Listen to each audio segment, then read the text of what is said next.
Right now, you're probably somewhere with a door. Maybe it's closed. Maybe the lights are off.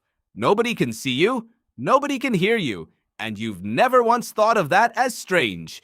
But for nearly the entire history of our species, that moment didn't exist for ancient humans. Not because they didn't want it, because it was physically impossible.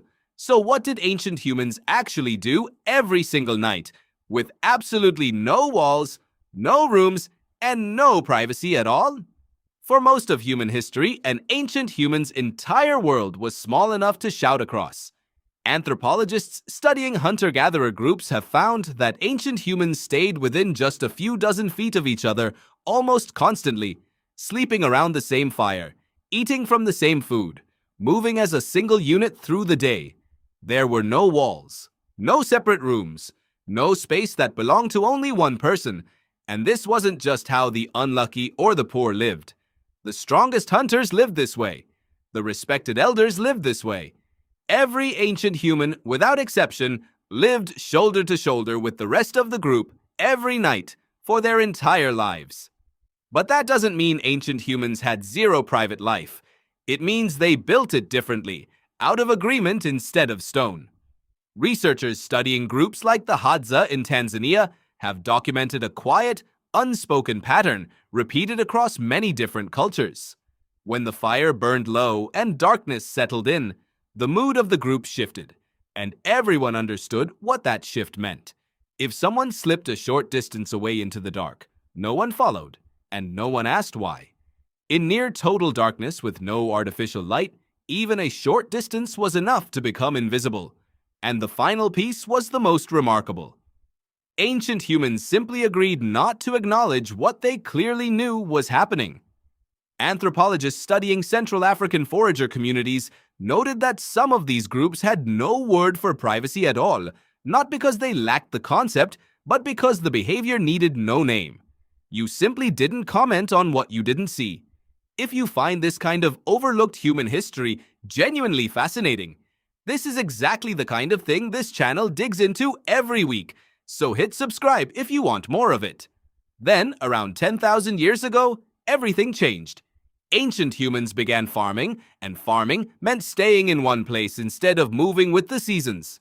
Staying meant building, and building eventually meant walls. For the first time in the story of our species, an ancient human could close a door and disappear from view completely. But here's the detail almost nobody talks about. It wasn't simply a gift, it was a trade. Archaeological research on some of the earliest known permanent settlements has found something unexpected tied to this shift toward walled, private living spaces, a measurable rise in signs of conflict between individuals. Walls gave ancient humans separation, but separation also gave them something new to defend. Once a person had a space that was only theirs, the idea of mine existed in a way it never quite had before. And where there's a mine, there's suddenly something worth taking. And privacy stayed rare and precious for a surprisingly long time after ancient humans first built walls. For most of history since, entire families still shared a single room. Strangers slept in the same beds at travelers' inns. It's only extremely recently, within roughly the last 100 years, that having your own private bedroom became a normal, expected part of daily life for ordinary people. Out of hundreds of thousands of years since ancient humans first appeared, that's a sliver of time so small it barely registers. And in that sliver, something unexpected happened to us. People today spend more time completely alone than any ancient humans ever did. Loneliness has become such a significant issue that health researchers now treat it as a genuine public health concern, with reported close friendships declining even as personal privacy has reached an all-time high. The walls did exactly what they were built to do.